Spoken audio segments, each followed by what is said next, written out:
안녕하세요, 박곰입니다. 지난 시간에 이어서 오늘은 초심 시리즈 두 번째 영상을 찍어보겠습니다. 막상 영상을 시작하려고 하니까요, 영상에 이 보라색이 너무 많네요. 제가 채널에서 주로 쓰는 색깔이랑 똑같은 옷이 있길래 와, 신기하다 하면서 샀는데 그걸 입고 하니까 너무 화면에 보라색이 많은 느낌이 있습니다. 색상의 단조로움을 피하고 좀 더 다양한 색상을 위해서 다음 시간에는 좀 더 알록달록하게 다른 걸 입고 오도록 하겠습니다. 그럼 가실까요? 우리가 지금 배우고 있는 것은 ETF로 나만의 포트폴리오를 만드는 것입니다. 포트폴리오라는 것은 내가 투자를 하는 그런 상품들의 묶음을 말하는 거고요. 그런 것들을 ETF로 구성을 한번 해보자. 근데 어떻게 짜는 것이 좋을까? 거기에 대해서 고민을 하고 나만의 포트폴리오를 만들어가는 과정, 그것을 공유하는 것을 목적으로 합니다. 제가 예전에 책을 통해서 소개드린 적이 있던 저의 이 포트폴리오, 지금은 많이 업데이트를 좀 해야 되는 시기라고 말씀을 드렸고요. 요거를 어떤 식으로 선정을 했고 어떤 식으로 바꾸는지 그런 과정을 함께 공유를 하면서 여러분들도 세상에 단 하나뿐인 여러분들만의 포트폴리오를 만드는 것을 이 시리즈의 목적으로 하고 있습니다. 혹시 이거 책 홍보 영상이 아니냐라고 생각을 하신다면 사실 그 반대입니다. 너무 많이 사랑해 주셔가지고 정말 많이 팔렸고요. 이제는 이 책에 있는 내용들을 이 영상을 통해서 전부 다 꺼집어내어서 공유를 드릴 생각이니까요. 이제 사실 필요가 없을 것 같습니다. 제가 이걸 막 철저하게 기획하고 시작을 한 게 아니고요. 손이 가는 대로 찍어 올릴 예정이라서 언제 끝나고 몇 편이나 나올지 모르겠지만 적어도 이게 끝날 때쯤에는 여러분들 손에 이렇게 나의 이름이 새겨진 포트폴리오를 만드실 수 있도록 도움을 드리고 싶습니다. 시리즈는 이런 순서로 구성이 된다고 말씀을 드렸고요. 아직 자산 배분에 대한 얘기를 좀 더 드릴 게 남아가지고 이번 시간에도 계속 이어서 해보겠습니다. 지난 시간에 자산 배분을 하면 우리는 참 무겁지만 단단하고 안정적인 투자를 할 수 있다고 말씀을 드렸습니다. 그게 가능한 이유는요.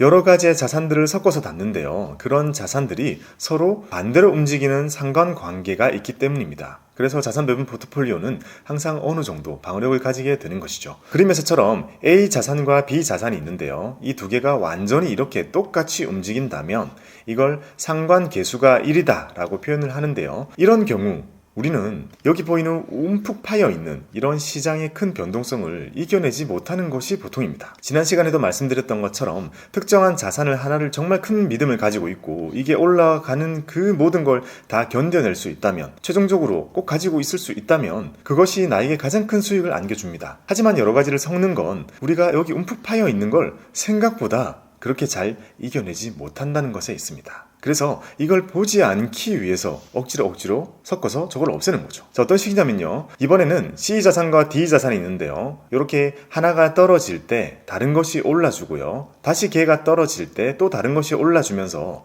하지만 둘 다 결국 우상향하는 그런 그림을 보여준다면, 왜냐하면 자산이라고 부르는 것은 우상향을 전제로 하고 있기 때문에요.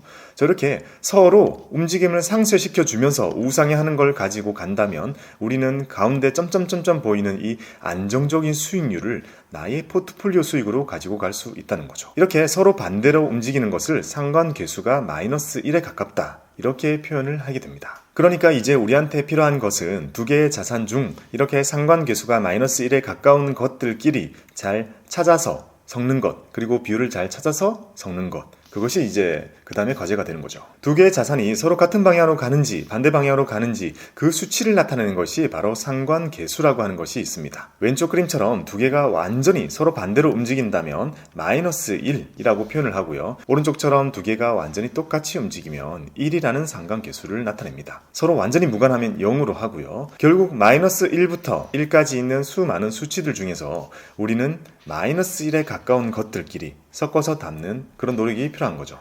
상관계수는 마치 그런 겁니다. 연인이 있다가 갑자기 한 명이 짤 같은 거 보다가 빵 터지면요, 같이 있는 사람이 같이 웃죠. 둘의 기분은 상관계수가 1에 가까운 겁니다. 하지만 직장에 있는 이 왼수 같은 팀장님이 갑자기 주식창을 보면서 막 기뻐하면 갑자기 불쾌해지죠. 그날이 슬퍼집니다. 이럴 경우에는 두 사람의 이런 성향은 마이너스 1에 가까운 상관계수를 보인다고 할 수 있습니다. 투자에 있어서는 연인 같은 둘의 관계보다는 이렇게 왼수 같은 관계에 있는 것들끼리 섞는 것이 더 좋습니다. 포트폴리오에 있어서는 왼수 같은 팀장님이랑 나랑 더 잘 맞는 거죠. 그리고 이 상관계수는 보통 한 요 정도, 마이너스 0.3 정도가 되면 충분히 포트폴리오를 짤 만큼 의미가 있다라고 표현을 하고요. 이게 마이너스 0.5 정도 넘어가게 되면 정말 큰 영향을 준다, 이렇게 얘기를 합니다. 제가 이게 궁금해가지고요, 여러 자산들의 서로의 상관계수들을 다 구해봤었는데요. 그 중에 재밌는 거 몇 개를 가지고 와봤습니다. 자, 첫 번째는 금과 은은 0.8입니다. 자, 0.8이면 거의 여기 있는 거죠. 1에 가까이 있는 겁니다. 그러니까 포트폴리오를 짜는 우리 입장에서는 금과 은은 서로 미묘한 차이, 둘의 차이는 있겠지만, 저도 옛날에 영상을 통해 소개드린 적이 있겠지만, 어찌 보면 포트폴리오를 짜는 입장에서 본다면 금과 은은 거의 뭘 선택해도 비슷한 결과를 보여준다 라고 말씀을 드릴 수 있을 것 같습니다. 자, 금이라는 것은 방향성이 다른 자산들의 영향을 덜 받으면서 자체적으로 고유한 가치를 가진다는 것, 요것 때문에 금은 자산으로서 인정을 받는 거죠. 은은 금보다는 더 요동을 치면서 움직이지만 큰 그림에서 보면 금과 은은 상당히 비슷한 움직임을 보여준다, 이렇게 말씀드릴 수 있습니다. 두 번째는 국내 주식이랑 회사채, 요거는 마이너스 0.57이라는 아주 큰 음의 상관관계를 보여줍니다. 한 요 정도가 되는 거죠. 이 말인즉슨 통계적으로 과거에 많은 시기를 보면 코스피가 하락하는 시기에는 기업들의 채권인 회사채의 가치가 올라가는 거죠. 당연히 부도 위험이 높아지니까요. 근데 어쨌든 두 개의 자산을 다 가지고 있다면 코스피가 하락하는 만큼 채권이 그 부분을 메워주는 형태로 움직여 왔다는 겁니다. 당연히 채권은 부도가 나지 않는다는 전제가 깔려 있는 거고요. 여전히 채권도 국내에 있는 걸 더 사시는 것만으로도 상당한 자산 배분 효과를 가질 수 있다는 것을 의미합니다. 다음은 이게 좀 특이합니다. 대한민국 부동산입니다. 부동산은 대부분의 자산과 별로 상관없이 혼자만의 움직임을 좀 보여줍니다. 많은 곳에서 연구 대상이라고 하죠. 왜 대한민국 부동산은 글로벌 경기와 상관없이, 글로벌 정세와 상관없이 혼자만 제 갈 길을 가는가? 요즘에 보면 그런 것 같지도 않은데요. 아무튼 과거에는 그렇게 해왔었다는 거죠. 이 한국 부동산이랑 그나마 음의 상관관계를 가지고 있는 것이 바로 미국 주식입니다. 마이너스 0.39 정도. 그래도 아주 의미있게 나오죠. 한 요 정도의 상관계수를 보여줍니다. 즉, 만약에 내가 가지고 있는 자산의 대부분이 우리나라 대한민국의 부동산에 대부분 몰려 있다면 미국 투자를 하는 것이 낫다는 겁니다. 그렇게 하는 것만으로도 어느 정도 자산 배분 효과를 기대할 수 있다는 거죠. 다음은 국내 주식과 달러입니다. 달러는 그냥 현금이잖아요. 우리 입장에서는 외화이겠지만 글로벌 시장에서 본다면 이걸 현금 보유라고도 볼 수 있는 거잖아요. 국내 주식과 달러는 무려 마이너스 0.55의 상관계수를 보입니다. 정말 큰 겁니다. 우리는 국내 주식을 많이 가지고 있다면 달러라는 현금을 가지고 있는 것만으로도 이렇게 큰 음의 상관관계를 가지고 갈 수 있다는 거죠. 국내 주식만 모아 가시는 분들이라면 꼭 달러도 함께 모으시기 바랍니다. 코스피가 급격하게 떨어지면 달러가 그만큼 올라졌던 그런 과거에서 이런 결과가 나온다고 볼 수 있는 거죠. 달러를 가지고 있는 것만으로도 국내 주식을 가지고 있는 것에 대한 보험적 성격의 안전판을 만들 수 있다는 의미입니다. 우리가 그동안은 달러 자체를 투자의 대상으로 보지 않고 그냥 외국 나갈 때 현금으로 바꿔서 썼다가 외국에서 다 쓰고 한국 들어와서는 달러 뭐 어떻게 둘지도 모르겠으니까 최대한 다 털어 쓰고 오잖아요. 그러지 말고 다 최대한 아껴가지고 가지고 와가지고 달러를 보유하고 있자는 겁니다. 그러다가 나중 환율 오르면 환전하면 되니까요. 과거에 수많은 위기 시기에는요, 국내 주식이 많이 떨어질 때 달러가 반대로 많이 올랐다는 것을 뜻하고요. 그러면 그럴 때 달러가 많이 오른 걸 원화로 바꾼 다음에 이걸로 싸져 있는 주식을 담는 이런 전략으로 활용을 할 수 있었다는 거죠. 우리가 이렇게 할 수 있을 거라고 잘 알지 못했던 98년 외환 위기 때 우리나라는 정말 코스피가 많이 떨어졌었잖아요. 그때 이런 방법으로 수많은 사람들이 갑자기 좀 많은 돈을 벌기도 했다고 해요. 나중에 위기가 오면 나도 따라 해야지 라고 했던 많은 사람들이 98년 말고 10년 뒤에 온 08년도 서프라임 모기지 때도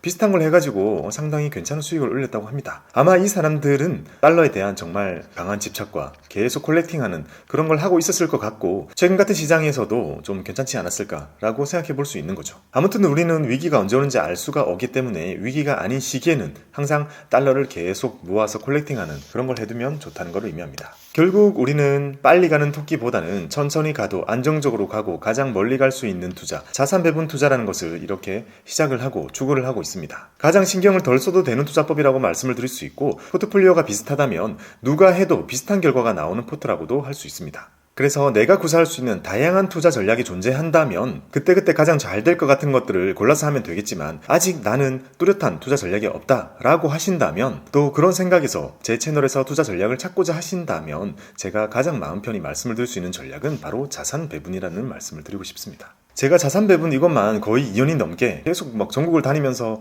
강연을 다니면서 떠들고 다니고 있습니다. 그래서 많은 사람들이 저에게 묻습니다. 자산 배분이 최고의 전략이냐고, 그리고 요거 말고 다른 거는 하면 안 되냐고 그렇게 물으시는데요. 절대 그렇지 않습니다. 이거는 수많은 투자 전략 중에 하나이고요. 하지만 가장 밑에 베이스로 깔고 가기에 좋은 전략이라고 말씀을 드리는 거고요. 저도 또한 자산 배분 말고 또 다른 방법으로 정말 많은 투자를 하고 있습니다. 자산 배분에 대한 과한 맹신보다는요, 이걸 제일 밑에 깔아두고 그 위에 나의 다른 투자들을 하나씩 얹어 가시는 것을 시라고 말씀을 드리고 싶습니다. 이건 너무 TMI일 수 있는데요. 저는 제가 생각하는 가장 이상적이고 가장 좋은 주식 투자는 벤처 투자라고 생각을 합니다. 그래서 저도 공부도 많이 하고 실제로도 많이 시도를 하고 있습니다. 하지만 아마 평생 가도 거기에 대해서는 공개적으로 말씀을 드릴 수가 없을 거예요. 대중을 대상으로 할 수 있는 이야기와 할 수 없는 이야기가 명확하다고 생각하는 것이 제 생각이기 때문입니다. 그래서 앞으로도 가장 마음 편한 자산 배분 투자를 정말 열심히 말씀드릴 거고요. 조금 더 지나면 그 위에 있는 다른 투자들도 말씀을 드릴 수 있겠지만 어쨌든 이 투자를 가장 기본적인 베이스로 밑에 깔아두시는 건 정말 우리에게 든든한 안정감을 줄 수 있을 거라고 생각을 합니다. 자, 이렇게 자산 배분이라는 것이 어떤 것인지를 말씀을 드렸습니다. 충분히 나랑 맞다 이런 생각이 드셨다면 다행이고요. 아니다, 나는 저렇게까지 할 필요 없이 나에게는 조금 더 빠른 그리고 높은 수익이 필요해 라고 하신다면 다른 투자를 하시는 것이 낫습니다. 자, 그러면 이렇게 자산 배분을 하는 것 중에 우리가 참고 삼아 볼 수 있는 포트폴리오들은 어떤 것들이 있을지 하나씩 살펴보겠습니다. 자, 첫 번째, 지구와 달이라는 포트폴리오입니다. 이 이름은 제가 붙였습니다. 보통 6대4 포트라고 하죠. 주식 60, 채권 40의 포트폴리오입니다. 미국에 있는 개인 투자자들이 가장 많은 선택을 하고 있다고 하는 바로 6대4 포트입니다. 전통적으로도요, 아주 좋은 결과를 보여줬었고 그 무엇보다 가장 쉬운 포트폴리오라는 점에서 우리가 입문용으로 사용하기에 정말 좋은 포트폴리오라는 생각이 듭니다. 두 번째는 두 집 살림이라는 포트입니다. 자, 요거는 존재하지 않는 포트폴리오인데 제가 가지고 왔습니다. 우리 주변에 이런 사람들 있죠. 보통 때는 투자 절대 안 하다가 현금만 가지고 있다가 주식 같은 거 안 하고 있다가 정말 시장이 폭락해가지고 흔히 곡소리 난다, 피가 낭자하다 이런 얘기할 때 과감하게 주식 투자를 하는 사람들이 있습니다. 역발상적인 투자라고 볼 수 있을 것 같기도 하고요. 좀 반대인 청개구리 투자 같은 느낌이긴 한데 이것이 포트폴리오나 투자 전략은 아니잖아요. 그런데 그렇게 나쁘지는 않은 것 같아요. 남들이 정말 힘들어할 때 주식시장으로 들어와가지고 저가 매수를 한다면 어느 정도 시장의 공포감이 해소되고 나면 시장이 오를 것이고 그러면 다시 이렇게 떠나가 있는 말년 투자자들 이렇게 부를 수 있을 것 같습니다. 근데 이게 결국 본인의 분석력보다는 주식을 싸게 사겠다, 싼 것만이 최고의 리스크 관리다 이런 생각을 어느 정도 전제하고 있는 거잖아요. 그래서 그렇게 나쁘지 않습니다. 상당히 괜찮은 결과를 보여줍니다. 사실 이런 역발상이라는 것은 타이밍이 잘못 맞거나 하게 되면 사실 너무 큰 손실을 가지고 오기 때문에 추천을 드리거나 하면 안 된다고 생각하는 투자이긴 하지만 그래도 혹시나 난 진짜 주식이 싫어 떠나는 분이 있다면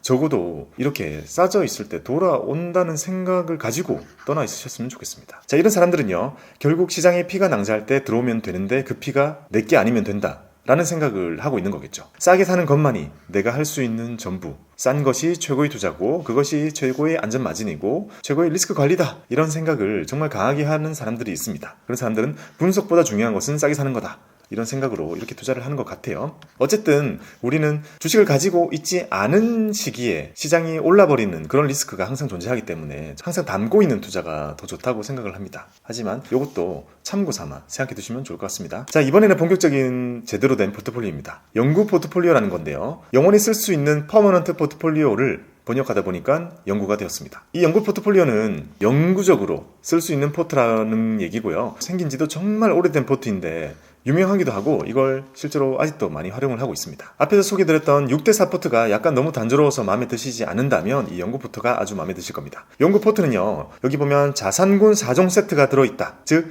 포트폴리오를 짤 때 우리가 아주 기본 요소라고 할 수 있는 주식, 채권, 금, 달러 이렇게 4가지의 자산이 모두 들어있는 포트폴리오라는 점에서 아주 좋은 결과를 보여줍니다. n분의 1로 담고 있는 것이기 때문에 우리가 기억하기도 쉽고 실제로 계좌 내에서 구현을 하기도 아주 좋은 포트라는 생각이 듭니다.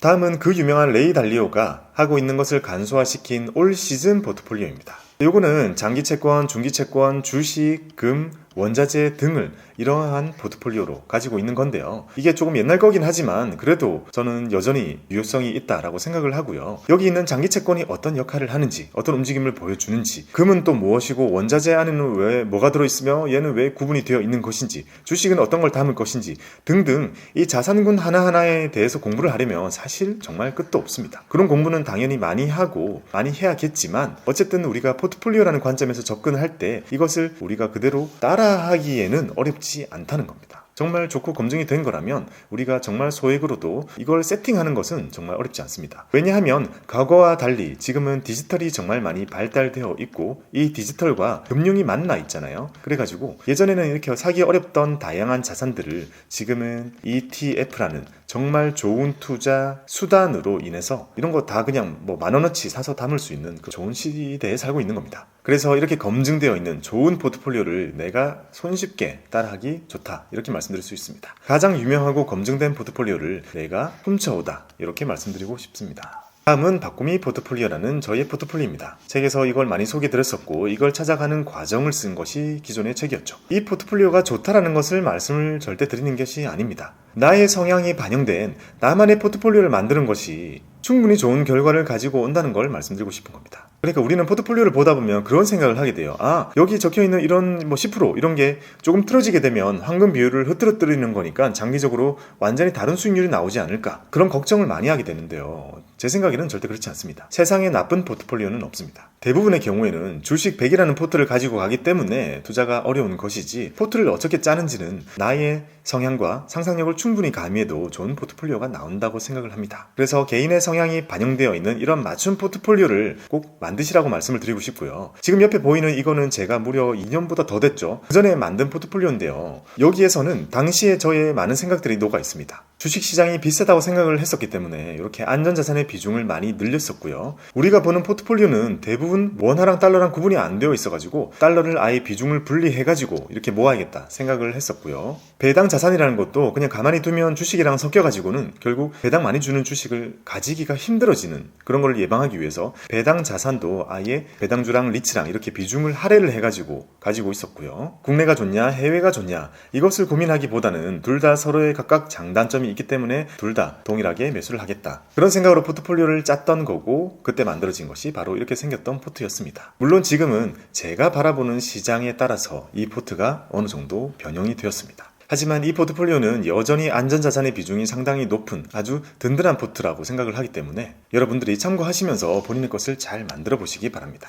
다음은 국민연금 포트폴리오입니다. 우리나라의 국민연금은 전 세계에서 거의 탑권에 드는 정말 큰 돈이 모여있는 포트폴리오입니다. 매스컴을 통해서는 항상 수익률이 어떻다 그런 얘기를 많이 하긴 하지만 어쨌든 장기적으로 국민연금의 투자 수익률은 상당히 괜찮은 모습을 보여주고 있습니다. 그래서 나는 그냥 내 생각으로 하는 것보다는 그래도 국민연금에 있는 수많은 전문가들이 거기 매달려 있을 테니 이걸 보고 그대로 그들의 의견을 따라해서 내가 따라하겠다 라고 한다면 이렇게 공시가 되고 있습니다. 국민연금이 가지고 있는 포트, 어떤 식으로 가지고 있는지 이런 포트폴리오들이 나오고 있기 때문에요. 요거를 그대로 ETF로 매수해가지고 내가 그대로 카피해서 내 계좌 속에서 구현을 할 수도 있습니다. 이걸 커닝하는 것도 또 하나의 포트폴리오 운용에 괜찮은 방법이라고 볼 수 있습니다. 여기까지 총 6개의 포트폴리오를 보여드렸습니다. 이 모든 포트들이 나름 알려지고 많은 사람들이 이용하고 있는 만큼 나의 포트폴리오를 짤 때 많은 도움이 되실 거라고 생각이 됩니다. 다음은 계좌를 준비하는 단계입니다. 자산 배분이 무엇인지, 왜 좋은 건지, 그리고 어떤 것들이 있는지 이렇게 소개를 드렸고요. 이제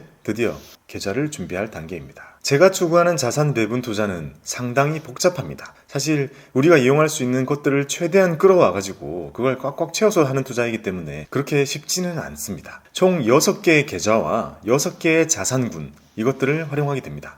6개의 계좌는 현금을 보관해 두는 CMA, 주식을 담기 위한 위탁계좌, 노준비를 하기 위한 연금저축, 자산 배분을 하기 위한 ISA, 노준비를 추가로 하기 위한 IRP, 금투자를 하기 위한 금현물 계좌, 이렇게 6개의 계좌가 있고요. 이 속에 우리는 채권과 금과 달러라는 안전자산을 담고 고배당주와 리츠, 그리고 국내 주식, 해외 리츠라는 투자 자산을 담는 이런 것으로 구성이 됩니다. 이것도 6개죠. 얘네들을 얼만큼 어떤 비중으로 여기에 담을 건지 그런 고민을 함께 하게 되는 겁니다. 이렇게 보면 너무 복잡하고 어려워 보이겠지만 하나씩 해보는 거죠. 참고로 이렇게 6개의 계좌를 틀 필요가 처음에는 없을 수 있습니다. 6개를 다 튼다면 풀옵션이라고 볼 수 있는 거고요. 나는 차를 사든 폰을 사든 뭘 사든 무조건 풀옵션 파다 라고 한다면 6개를 다 쓰시겠지만 제 생각에는요, 기본 3종은 요 정도가 됩니다. 요거는 누구나 가지고 있어야 한다고 생각하는 3종, CMA와 주식계좌와 연금저축, 이렇게 3가지고요. 아니다, 나는 정말 단 하나만 가지고 시작하고 싶다면 여기 있는 위탁계좌, 이걸 하나를 개설해 주시면 됩니다. 자, 그러면 이 계좌의 하나하나의 속성은 뭐고 어떤 것들을 담게 될지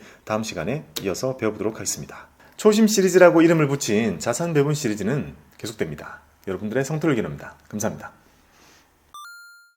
아 참, 그리고 끝나지 않았습니다 여러분. 끝나지 않았어요. 제가 영상을 보면서 함께 사용할 관리 시트를 올려드렸잖아요. 요거를 사용하는 방법을 잘 모르셔가지고 권한 요청을 주시는 분들이 많은데요. 요거는 어떻게 하는 거냐면 여기 시트 들어가서 보이는 거는 내가 임의로 손댈 수 없게 돼 있거든요. 요거를 파일을 누르고 여기 보면 다운로드, 여기서 엑셀 버전으로 다운을 받습니다. 다운을 받으시고 나서요, 그 엑셀 파일을 키면 이렇게 내 컴퓨터 안에서 시트를 마음껏 수정할 수 있는 시트로 다운이 되는 거고요. 자, 이런 거는 당겨주면 숫자가 생기겠죠. 자, 다운받고 나면 이제 바꿔집니다. 바꿔볼까요? 네, 이렇게 바꿔주죠. 이렇게 엑셀로 다운받으셔가지고 본인에 맞게 수정해서 활용을 하시면 됩니다. 아마 많은 분들이 다운받는 걸 모르셔가지고요, 이거 인터넷상에 있는 거를 수정할 수 있도록 권한 요청을 주셨는데요, 그런 분들 번거로우시겠지만 다시 다운받아가지고요, 나만의 것으로 이렇게 만들어서 활용을 하시기 바랍니다. 다음 시간에 다시 돌아오겠습니다. 감사합니다.